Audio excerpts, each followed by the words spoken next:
7월 네 번째 주일을 맞이해서 하나님께서 오늘 저와 여러분들에게 주신 말씀은 요한복음 20장 30절에서 31절의 말씀입니다.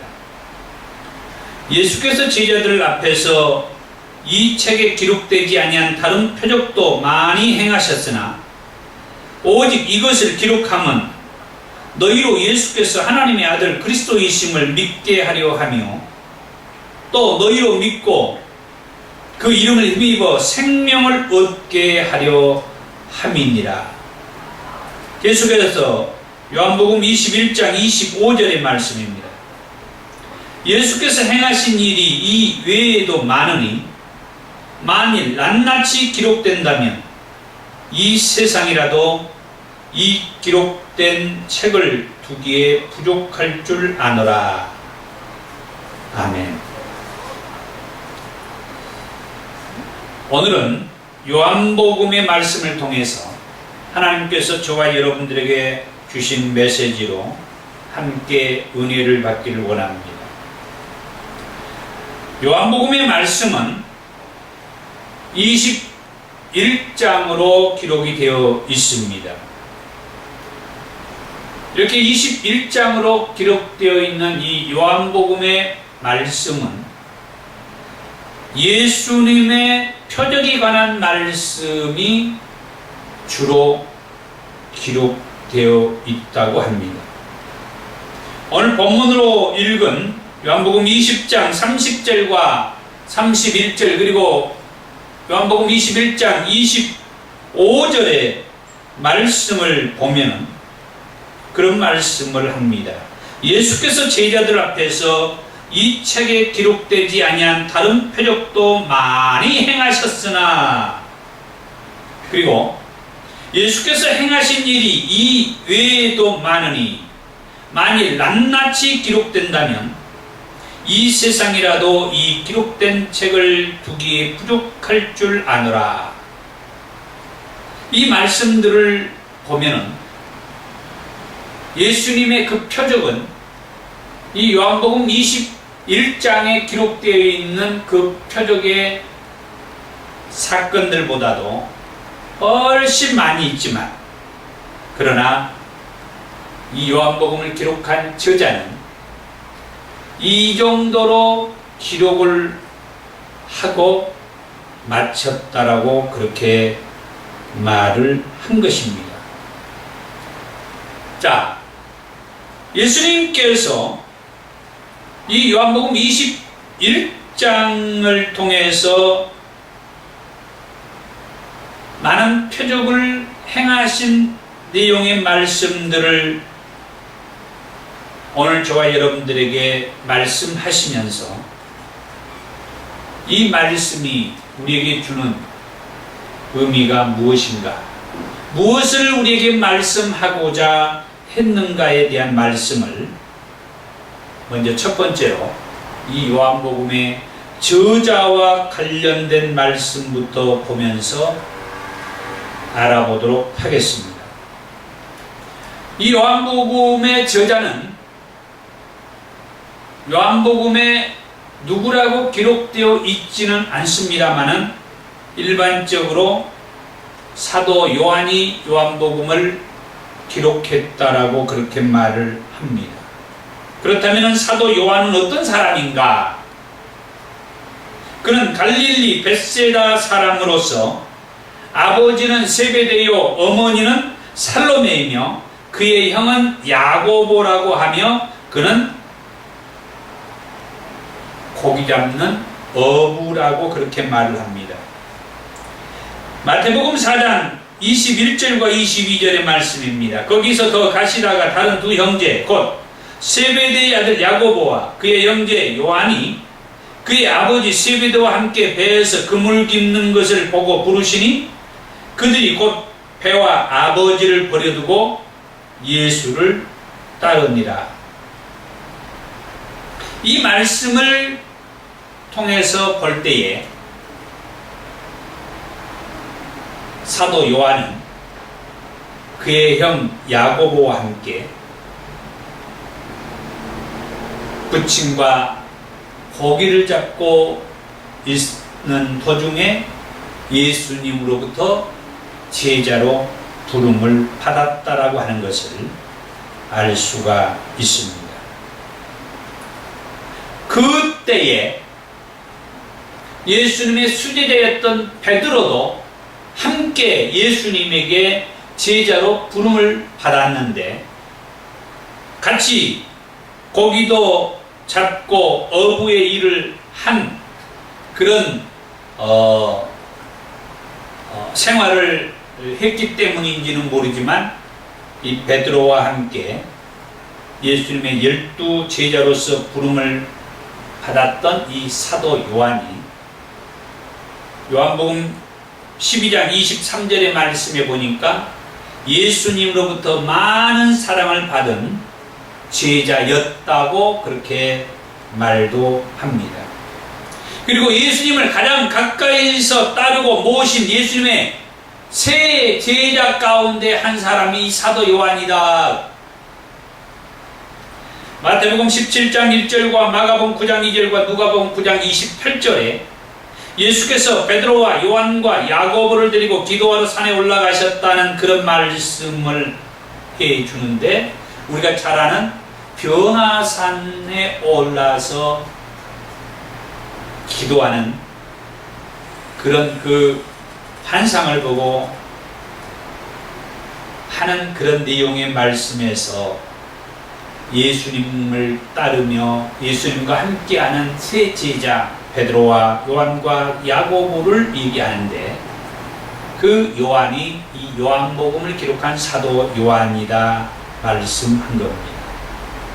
나중에 그는 예수님의 복음을 전하다가 감모섬에 유배되어서 어려움을 겪기도 했습니다. 요한계시록 1장 9절과 10절의 말씀입니다. 나 요한은 너희 형제요 예수의 환난과 나라와 참음에 동참하는 자라. 하나님의 말씀과 예수를 증언하였으므로 말미암아 밤모라는 섬에 있었더니 그렇죠.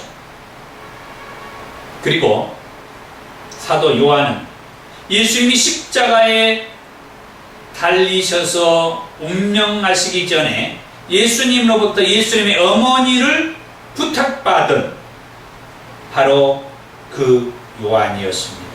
예수님의 어머니를 자기 집에 모시고 살았으며 나중에 에베소 교회의 감독이 되어서 살다가 AD 100년경에 순교가 아닌 자연사를 했다라고 그렇게 알려져 있습니다.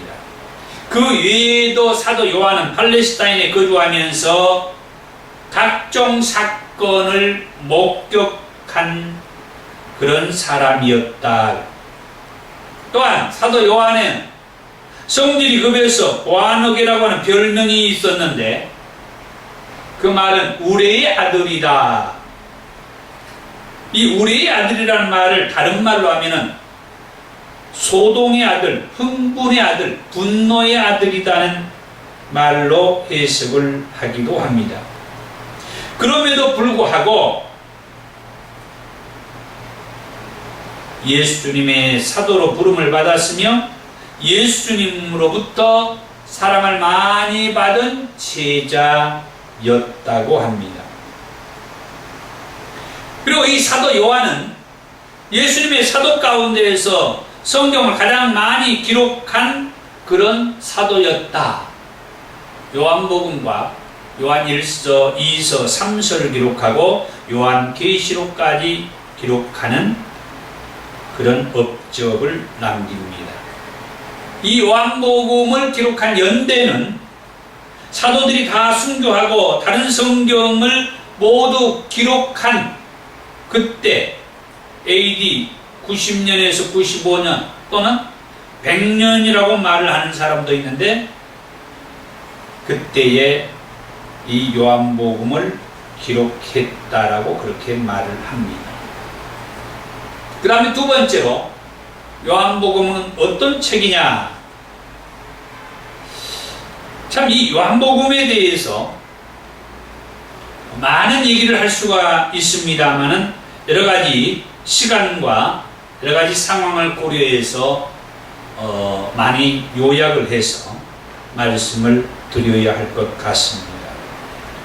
먼저 이 요한복음은 공간복음서의 내용과 많이 다른 책이다라고 그렇게 말을 합니다. 공간복음서는 마태복음과 마가복음과 누가복음을 공간복음서라고 그렇게 말을 합니다. 이 마태복음과 마가복음과 누가복음을 공간복음서라고 말하는데, 공간복음서라고 하는 그 뜻은 예수님의 복음에 관하여서 기록한 책인데, 저자도 다르고 내용도 조금씩 다르지만 각 복음서의 내용이 예수님에 관하여서 공통된 내용이 많이 기록되어 있다라고 해서 공간복음서라고 합니다.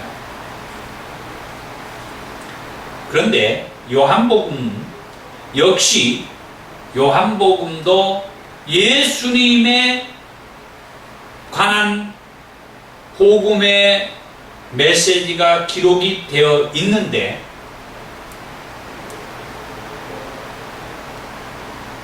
공간복음서와 요한복음서에는 예수님에 관한 그 복음의 메시지가 같이 기록되어 있어서 복음서라고 이름은 다 부릅니다마는, 요한복음이 공간복음에 나타나는 내용은 7% 정도밖에 되지 않는다고 해요. 그리고 93%의 내용은 공간복음서에서 나오지 않는다, 그렇게 말해요.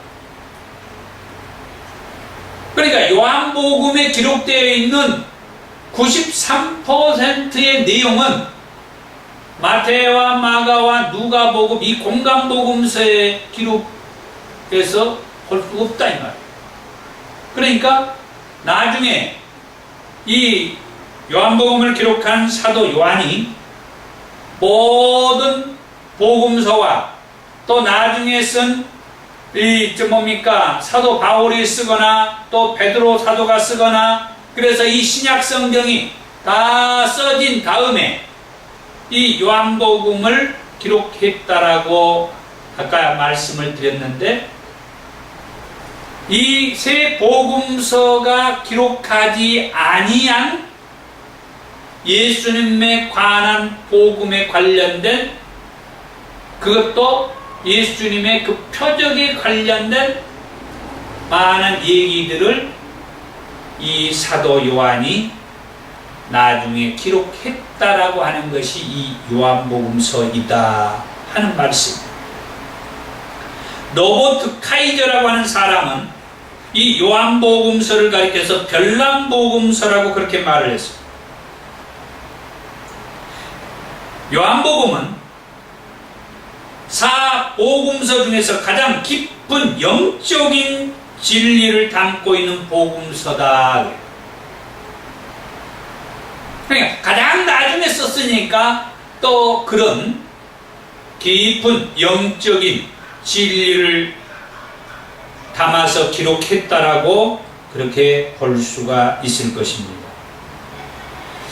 자, 그러면은 이 공간복음서와 요한복음에서의 그 차이점을 몇 가지를 한번 찾아본다고 하면은, 아까 말씀드렸던 것 외에도 공간복음서에는 예수님의 활동을 주로 갈릴리의 사역을 그렇게 말씀을 하고 있는데, 요한복음은 유대지방 예루살렘을 중심으로 예수님께서 사역한 것을 많이 언급하고 있다고 합니다.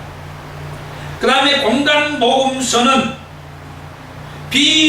예수님께서 비유를 많이 썼지만은, 요한복음서에서는 예수님께서는 비유를 쓰지 않고 주로 강론 형식, 설교 형식의 그런 말씀이 많이 있다 하는 것이고, 한 가지만 말씀을 더 드린다고 하면은 공간복음서에서는 예수님의 가르침이 하나님 나라에 중점을 두고 있는 반면에 요한복음의 그 강론은 대부분 예수님 자신에 관한 말씀과 예수님과 하나님과의 관계에 대한 말씀, 그리고 나중에 영생 또는 생명이라고 하는 그런 말씀이 많이 기록되어 있다 하는 것입니다. 그 다음에 이 요한복음은 어떤 책이냐 할 때 그 주제가 하나님이신 예수님이다. 요한복음의 그 주제는 하나님이신 예수님, 하나님으로 오신 예수님, 곧 신성을 강조하는 말씀이 사복음서에 각각 예수님에 관하여서 말씀을 하면서 그 주제가 조금씩 달랐는데, 마가복음은 종으로 오신 예수님이라고 그렇게 말씀을 했어요. 마태복음에서는 왕으로 오신 예수님을 말씀했죠. 누가복음에서는 인간으로 오신 예수님. 그러나 우리가 똑같은 인간이지만 100% 죄가 없는 인간으로서 예수님이라고 했어요. 그리고 오늘 요한복음에서는 그 예수님에 관하여서 말씀하기를 하나님으로 오신 예수님이다. 그 예수님은 빌립보서 2장의 말씀에 보면은 근본 하나님이시라고 했어요. 본래 그분은 하나님이시라고 했어요.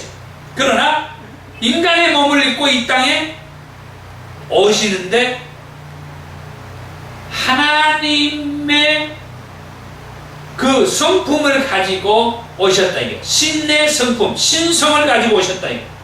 그래서 예수님에게만이 하나님의 성품인 신성과 저와 여러분들과 똑같은 인간의 성품인 인성, 그러나 죄가 100% 없는 인성을 동시에 갖고 계신다라고 그렇게 말을 합니다.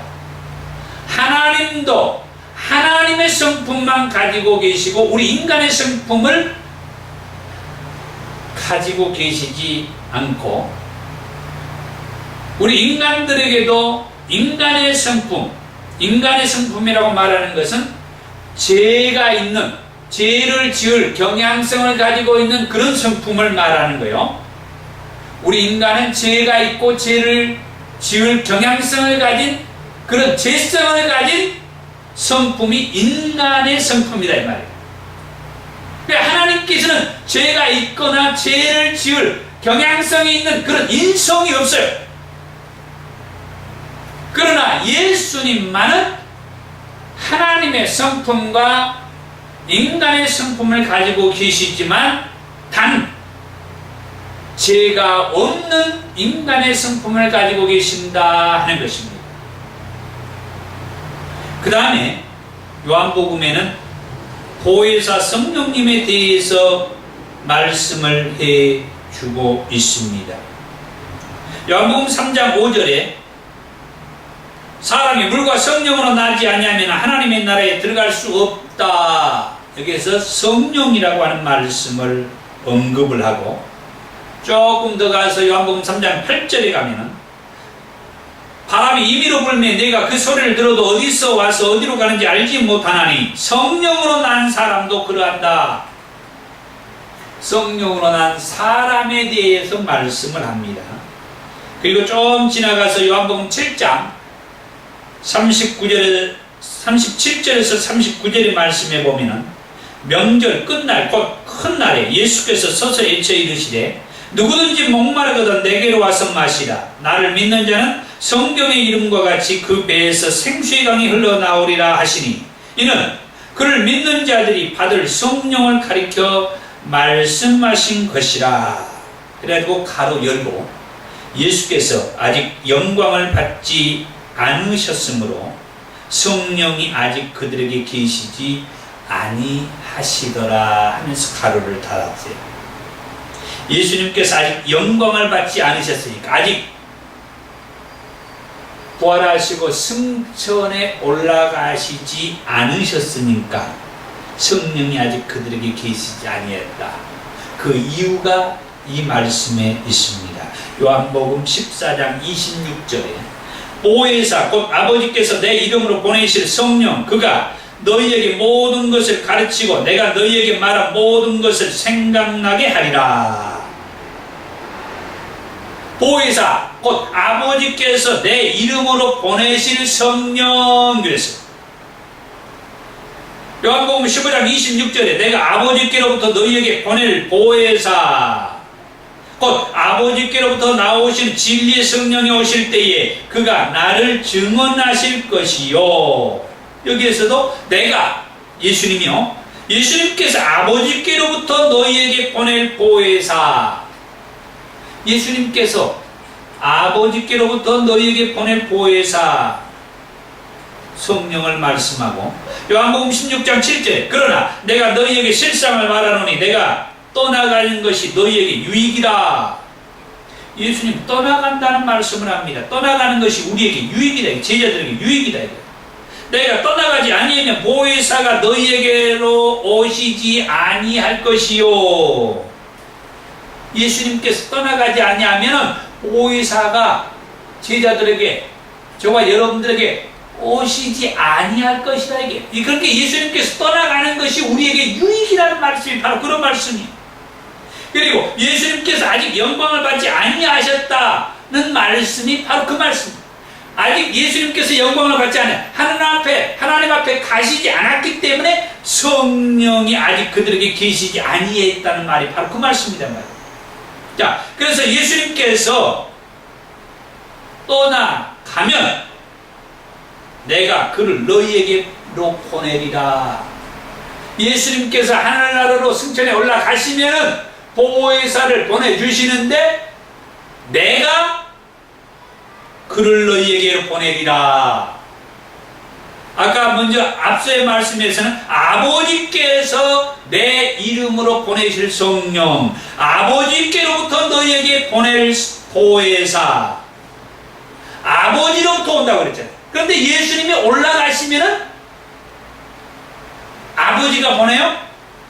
내가 그를 너희에게 보내겠다. 그러니까 예수님께서 올라가실 때는 아버지의 자리로 가는 거예요.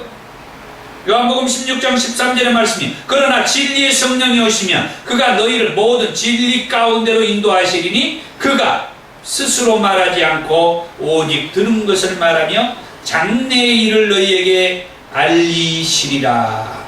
제가 오늘 이 성령에 관한 말씀은 성경을 일일이 찾아드렸던 것은 그동안의 마태복음, 마가복음, 누가복음을 볼 때에는 다른 말씀들을 제가 찾아드렸는데 성령에 관한 얘기들을 이 요한복음을 할 때 말씀을 하려고 조금 남겨두었던 것입니다. 자, 요한복음은 이런 내용으로 기록이 되어 있는데, 그러면 세 번째로 요한복음서의 내용은 어떤 내용인가? 역시 제가 다 어떻게 말씀을 드리기가 여러가지 시간과 어려움이 있어요. 그래서 몇 가지 정리해서 말씀을 하도록 하겠습니다. 이 요한복음서의 내용은 먼저 요한복음 1장의 말씀을 빼놓고 말씀을 하기가 어렵습니다. 요한복음 1장에서의 그 말씀, 그것도 1절의 말씀, 태초에 말씀이 계시니라. 이 말씀이 하나님과 함께 계셨으니 이 말씀은 곧 하나님이시니라. 자, 요한복음의 주제가 하나님으로 오신 예수님이라고 하면서 예수님의 신성의 말씀을 했습니다. 그 예수님의 신성의 말씀이 바로 이 요한복음 1장 1절에서부터 언급이 되어 있다 하는 말씀입니다. 태초에 말씀이 계시니라. 이 말씀이 하나님과 함께 계셨으니 이 말씀은 곧 하나님이시니라. 자, 여기에서 말하는 이 말씀은 하나님이시라고 했는데, 하나님이라고 하는 이 말씀은 로고스라고 그렇게 말을 합니다. 자, 이 로고스라고 하는 이 말씀은 요한복음 1장 1절에서는 하나님이라고 했는데, 로고스라고 하는 이 말씀은 예수님이라고 그렇게 말을 합니다. 자, 그러면 이 요한복음서의 주제가 하나님으로 오신 예수님이라고 했어요. 그래서 예수님의 그 신성을 얘기했는데요. 요한복음 1장 1절의 말씀에 보니까 그 말씀은 하나님이신데 그 말씀은 로고스라고 했으며 그 로고스는 예수님을 말씀했다. 하나님이신 예수님, 하나님으로 오신 예수님. 요한복음 1장 1절에서부터 예수님의 그 신성에 관한 말씀을 언급하게 된다는 거예요. 이렇게 해서 요한복음을 계속해서 말씀을 우리가 살펴볼 수가 있습니다. 또 요한복음 8장 58절의 말씀에서 예수님의 신성에 관한 말씀을 우리가 한번 살펴본다면, 이 말씀에 보면은 예수님께서 나는 아브라함이 나기 전부터 있었다 그렇게 말을 하죠. 예수께서 이르시되 진실로 진실로 너희에게 이르노니 아브라함이 나기 전부터 내가 있느니라. 예수님께서는 아브라함이가 나기 전부터 계셨다 그렇게 말씀을 합니다. 이 말씀이 어떻게 이성적으로 우리가 믿을 수 있겠는가? 우리는 이 말씀을 문자 그대로 보면은 안 됩니다. 문자 그대로 본다면은 예수님께서 아브라함이 나기 전부터 계셨다. 물론 말씀은 창세기 1장에서 천지를 창조하실 때 삼위일체 하나님께서 창조했다고 하면서 그때 성부 하나님, 성자 하나님, 성령의 하나님을 언급하기도 합니다. 성자 하나님이 곧 예수님을 말하는데, 이 요한복음 8장 58절에 이 말씀을 문자 그대로 해석을 하면은 예수님께서도 천지를 창조하실 때 같이 계셨다라고, 물론 요한복음 1장에 계속 진행되는 말씀을 보면은 바로 그 예수님께서 천지를 창조하실 때 창조의 역할을 하셨다라고 말씀을 하는데, 저는 이 말씀이 예수님께서 천지를 창조하는데 창조의 역할을 하셨다기보다는 성부 하나님께서 지금 요한복음 8장 58절의 말씀에서처럼 아브라함이 나기 전부터 내가 있었다라고 하는 그런 의미적으로 말씀을 접근을 하고 싶습니다. 그러니까 요한복음 8장 58절의 이 말씀을 문자 그대로 해석을 하면 많은 오해를 낳을 수 있다라고 보는 겁니다. 그래서 저는 이 요한복음 8장 58절의 말씀을 의미적으로 접근을 하자라고 말씀을 합니다. 그 다음에 예수님의 신성을 본다면 요한복음의 말씀을 보면 예수님께서 나는 뭐뭐다라는 표현을 통해서 자신의 신성의 실체를 나타내 주셨는데, 나는 뭐뭐다 하는 말씀을 7차례 말씀을 해줍니다. 요한복음 6장 35절에 나는 생명의 떡이다 그렇게 말씀을 했고, 요한복음 8장 12절과 9장 5절에서는 나는 세상의 빛이라 그렇게 말씀을 했습니다. 요한복음 10장 7절에서는 나는 양의 문이라 그렇게 말씀을 했으며, 요한복음 10장 11절과 14절의 말씀에 보면은 나는 선한 목자라 그렇게 말씀을 했고, 그리고 요한복음 11장 25절에서는 나는 부활이요 생명이라 그 말씀을 했으며, 요한복음 14장 6절에서는 나는 길이요 진리요 생명이라고 말씀을 했으며, 마지막 요한복음 15장 1절의 말씀에서는 나는 참 포도나무라 그렇게 말씀을 했습니다.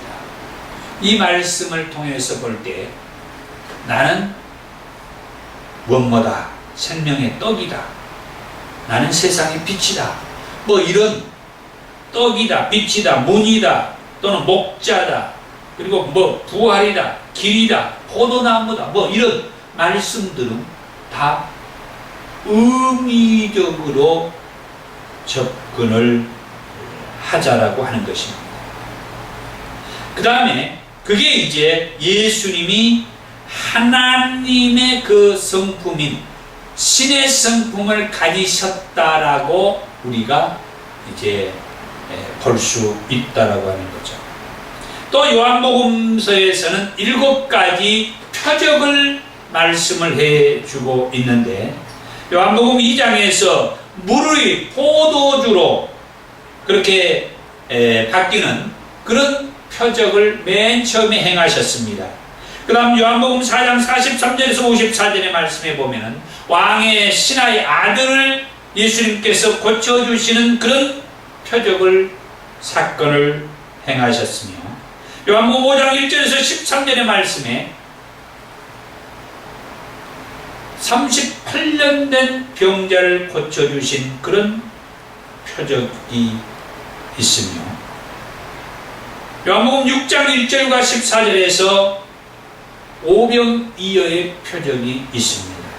요한복음 9장 1절에서 12절의 말씀에 날 때부터 소경된 사람의 눈을 열어주신 표적이 있고, 요한복음 11장 1절에서 46절에 죽은 친구 나사로를 살리신 표적이 있고, 그리고 요한복음 21장에서 153마리의 물고기를 잡아 올리는 그런 표적의 말씀이 있습니다. 이처럼 나는 뭐뭐다는 말씀이나 또 7가지 표적들은 예수님께서 어떤 분이시며 또 그분의 구속 사역은 어떠했는지에 대한 말씀을 해 주시는데, 곧 예수님의 신의 성품에 관련된 말씀이었다는 것입니다. 예를 들어서 요한복음 2장 11절의 말씀에 예수님께서 맨 처음에 가나 혼인집에서 행한 첫 번째 표적 이야기를 보면은, 예수께서 이 첫 표적을 갈릴리 가나에서 행하여 그의 영광을 나타내심에 제자들이 그를 믿으니라 그렇게 말씀을 했어요. 이 표적을 통해서 예수님은 자신이 메시아적 영광을 나타내셨고, 제자들을 하여금 예수님을 믿게 하였다는 것입니다. 이런 첫 표적을 통해서 예수님은 유대교에서 생명의 도인 기독교로의 전환을 알리신 계기가 되었다. 그 다음에 요한복음의 말미에 가서 요한복음서의 목적을 밝히고 있습니다.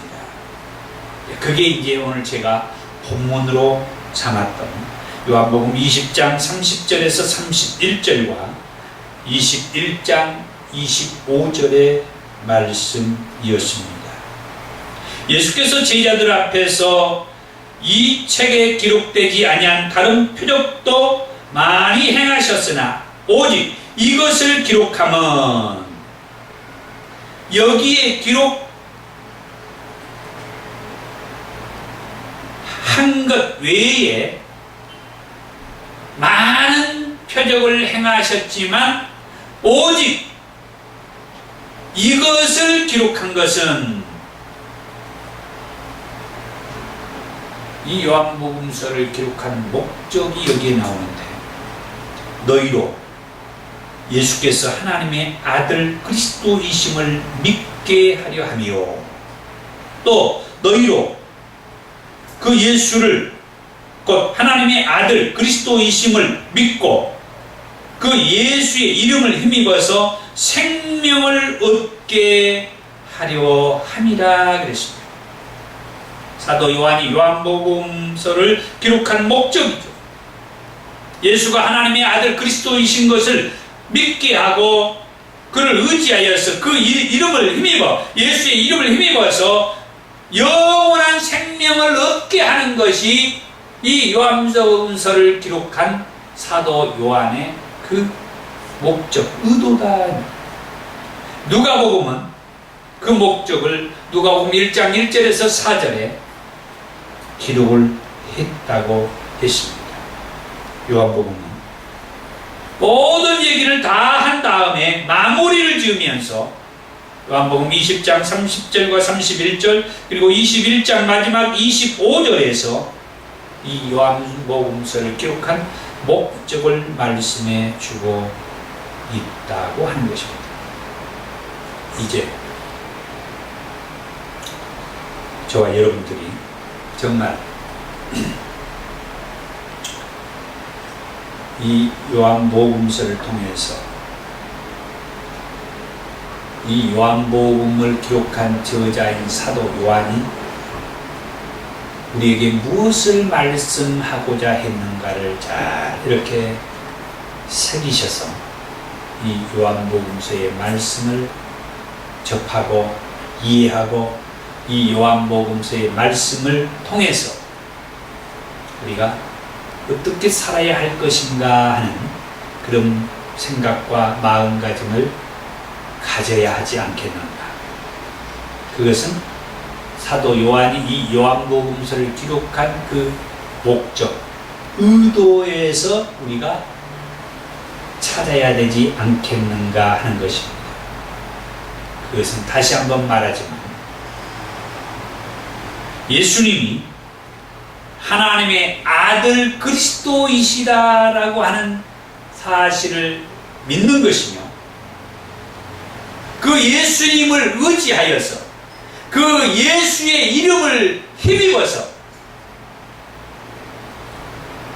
모든 사람들이 영원한 생명을 얻게 하고자 사도 요한은 이 요한복음서를 기록했다라고 말을 합니다. 이제 저도 말씀을 맺으면서 한 가지만 말씀을 드리고 싶은 것은 예수님은 저와 여러분들의 모든 죄를 대신 짊어지고 그 죄값으로 십자가에 달려 죽으셨습니다. 그리고 피를 흘리시고 죽으셨는데 그래서 무덤 속에 장사 지내셨는데 그러나 그 예수님은 그 무덤 속에서 시체로 널브러져 있을 수가 없어서 말씀대로 3일 만에 다시 살아나셨으며 40일 동안 이 땅에 계시다가 하나님 우편으로 올라가셨습니다. 그러면서 말합니다. 내가 너희들이 본 그대로 다시 오겠다. 그 말씀을 이 요한복음을 기록한 사도 요한이 말씀을 해 주셨는데 그것은 저 뒤에 요한계시록에서 말씀을 합니다만 역시 이 사도 요한이 그 얘기를 또 해줘요. 이제 바로 그 예수가 하나님의 아들 그리스도이시며 그 예수의 이름을 믿음으로 힘입어서, 이 말 믿는다 이 말이에요. 힘입어서 영원한 생명을 얻게 하기 위해서 사도 요한이 요한복음서를 기록했다고 하는 거예요. 우리가 그래서 이 요한복음서를 통해서 아직도 예수가 하나님의 아들 그리스도인 것을 믿지 못하고 믿지 않고 있는 저 수많은 사람들에게 예수가 하나님의 아들 그리스도이신 것을 믿게 하고 믿어서 영원한 생명을 얻도록 하자고 하는 것입니다. 기도하겠습니다.